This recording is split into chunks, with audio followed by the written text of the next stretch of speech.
This is Mission Control Houston.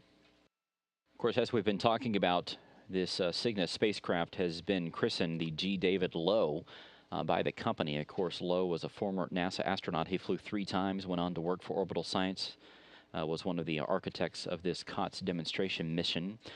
Those 3 missions that he flew, STS-32, STS-43, and STS-57, on one of them, one of his colleagues and fellow astronauts was astronaut Shannon Lucid. Of course, Lucid was a fixture here at NASA as both an astronaut and a Capcom.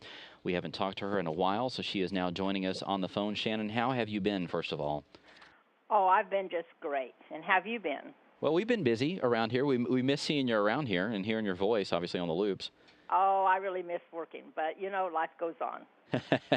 So let's talk about G. David Low. You flew with him back in 1991 on Atlantis. Let's talk about that mission a little bit. Okay. So, whenever you train with your colleagues, talk a little bit about the process for that. I mean, you train for more than a year, sometimes up to 2 years. Like, how close do you become, both as colleagues and both as sort of a, pseudo family? And what do you remember about G. David Low? Well, you train with, your colleagues for a long period of time, and you get to know them fairly well. And you really sort of become a pseudo family, like you said.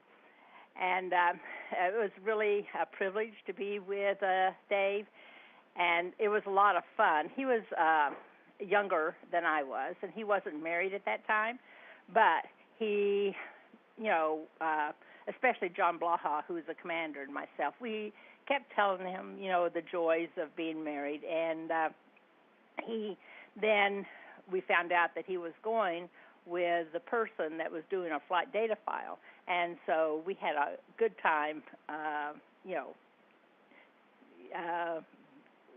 ribbing Dave a lot about that. It was just a real good time. We had so much fun together.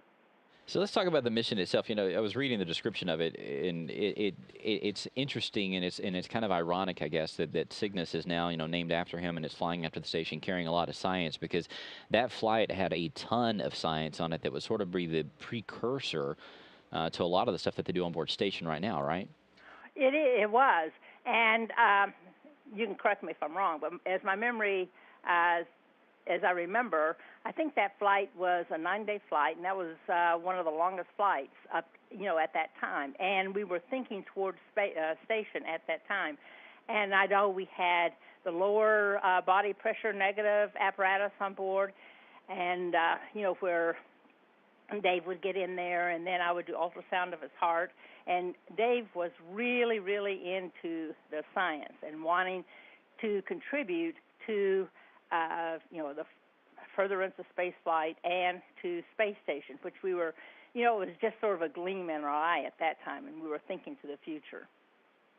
Yeah, I'm reading this. It was 32 physical, material, and life science experiments, and they're talking about extended duration orbiter and Space Station Freedom, which, of course, was the original incarnation of the space station, but it would go on to become the International Space Station, right? Right. And it seemed like, we're going to go for 9 days. That seemed like such a stretch at that time. So let's talk about, you doing these science experiments on board. Did you have any idea that several years later that, this stuff would become what is now the International Space Station, and, now they're doing up to 200 experiments at a time?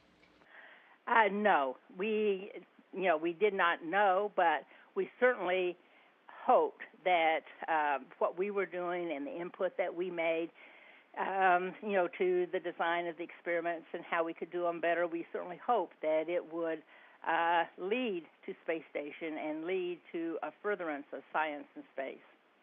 So as you look at this vehicle that just arrived at the space station here in the last few hours, and it's got the name of your former colleague, what are your thoughts on that? Do you think it is an apropos name to give this first Cygnus vehicle?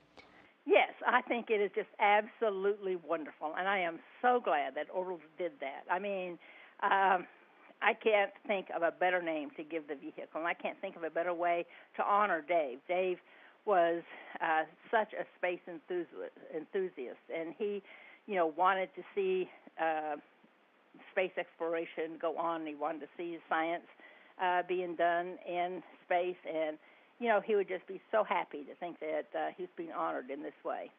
Well, Shannon, we miss you around here. We miss hearing your voice. We miss the wake-up calls. Obviously, we hope to see you around here at some other point, but we also hope that you're enjoying your time off and not working too much.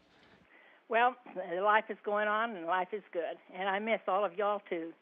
And I'm glad that we had this opportunity to honor Dave today. Well, Shannon, thanks so much. You're very welcome.